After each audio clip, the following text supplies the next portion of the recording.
Assalamualaikum warahmatullahi wabarakatuh. Shalom, salam sejahtera bagi kita semua.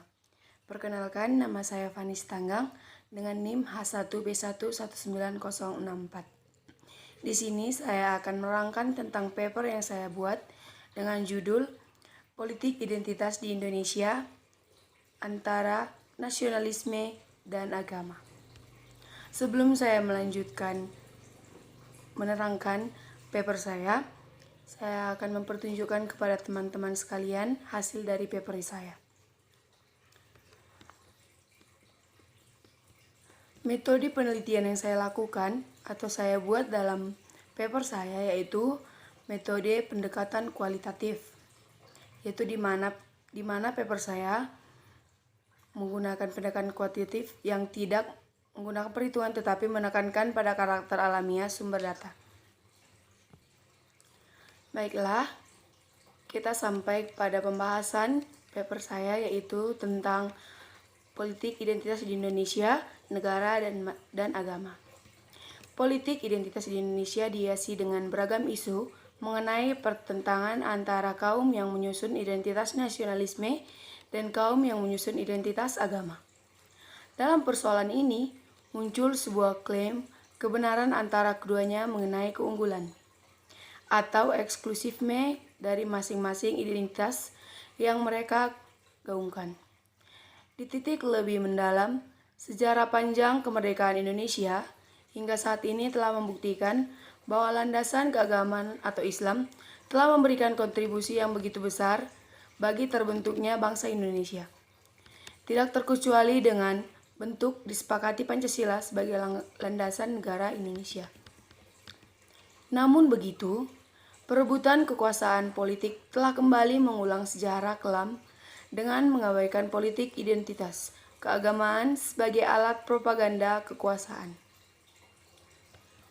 Namun, dengan menjamurnya paham sekuler, pluralis, dan liberalis yang mengaung pemisahan antara negara dan agama, serta menjunjung tinggi konsep 26 Aker 26C 26.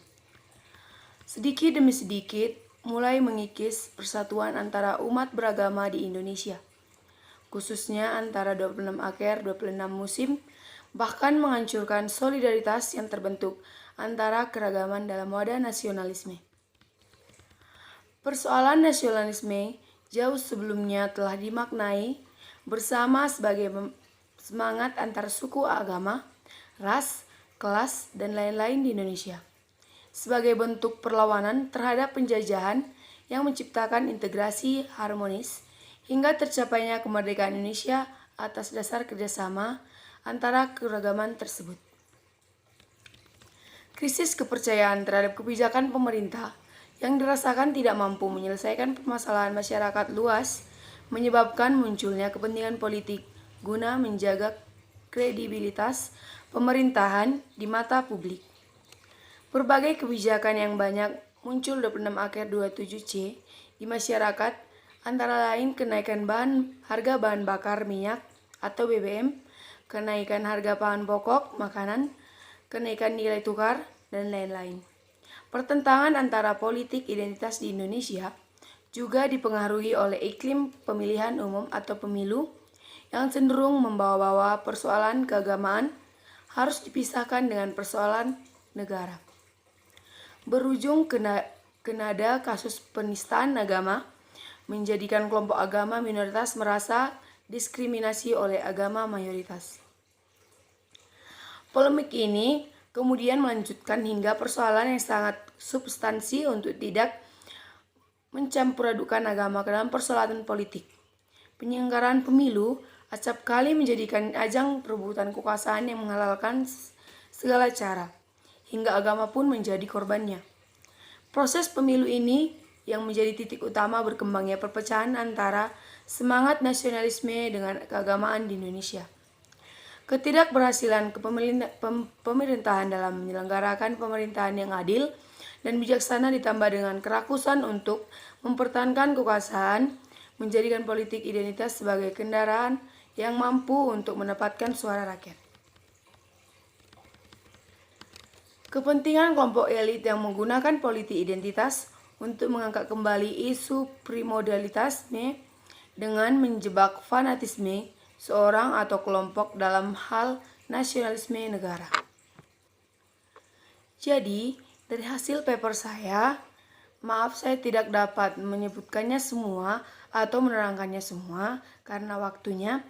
Di sini saya akan menerangkan tentang kesimpulannya.